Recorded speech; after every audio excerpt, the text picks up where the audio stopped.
Bonjour, je me présente, je suis le professeur Bengana Bilel, je suis maître de conférence en rhumatologie au CHU Beni Messous. Alors aujourd'hui, on va voir comment examiner le rachis. Dans un premier temps, nous commençons l'examen clinique par l'inspection. Tout d'abord, on va voir s'il n'y a pas de déviation du rachis de face, mais aussi de profil. Donc ça, c'est un temps d'inspection. Donc on va voir si les courbures sont respectées. Déjà, nous avons au niveau lombaire donc, cette lordose physiologique qui ne doit pas être exagérée. Donc on voit s'il n'y a pas de contracture des muscles paravertébraux aussi. Donc visuellement, est-ce qu'il n'y a pas de contracture? Donc nous avons aussi une légère kyphose dorsale, d'accord? Et enfin, nous avons cette lordose cervicale, donc, qui est physiologique aussi. Donc tout d'abord, on voit si ces courbures sont respectées. Après, nous allons apprécier s'il y a un relâchement abdominal. Donc le patient se met de profil, donc il y a un discret relâchement abdominal. Nous allons demander au patient de se retourner, donc le dos face à l'examinateur.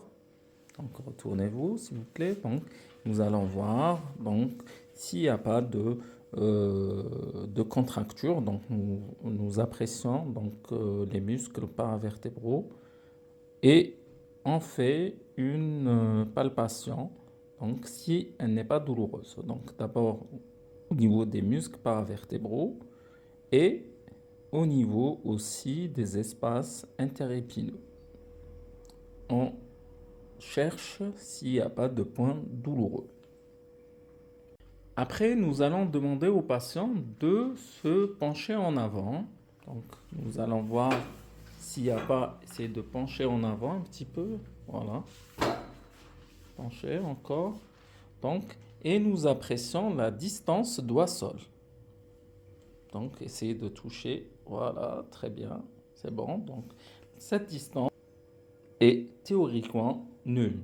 Donc, généralement, si on a une raideur lombaire importante, ben, la distance doigt-sol est importante. Donc, on apprécie aussi la raideur lombaire. Déjà, s'il y a une contracture des muscles paravertébraux, si le patient donc n'arrive pas à se pencher en avant, n'arrive pas à faire une flexion complète de son rachis lombaire, là on parle du rachis lombaire, mais aussi on apprécie ce qu'on appelle le Schauber, l'indice de Schauber.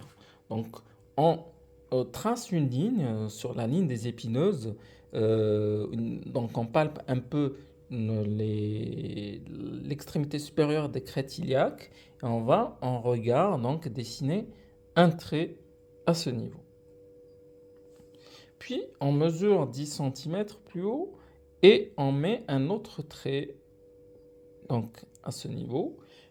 Donc cette distance fait 10 cm. Donc lorsque le patient fait une antéflexion, cette distance est censée augmenter. On reprend la mesure entre les deux points et là, donc, cette distance doit être supérieure à 13 cm. Si elle est moins de 13 cm, c'est qu'il y a forcément un syndrome rachidien lombaire. Il y a une raideur lombaire. Au niveau du rachis cervical, on commence par apprécier un peu cette lordose cervicale physiologique. Donc s'il n'y a pas de raideur au niveau cervical, mais aussi on fait une pression au niveau des paravertébraux, au niveau sur la ligne des épineuses. Donc s'il n'y a pas de point douloureux. Après, on va demander au patient de faire une antéflexion. Donc on mesure la distance montant sternum et occiput, ce qu'on appelle occiput mur. Faites un peu, s'il vous plaît, voilà. Donc, et la distance occiput mur. Et après ça, on va faire des mouvements donc d'inclinaison latérale du rachis, mais aussi une flexion et une extension de notre rachis cervical.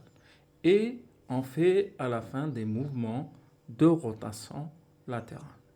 Voilà pour le rachis cervical. Nous avons vu l'examen du rachis, à commencer par le rachis lombaire, dorsal et cervical. Je vous remercie pour votre attention. On vous verra dans d'autres épisodes sur l'examen clinique.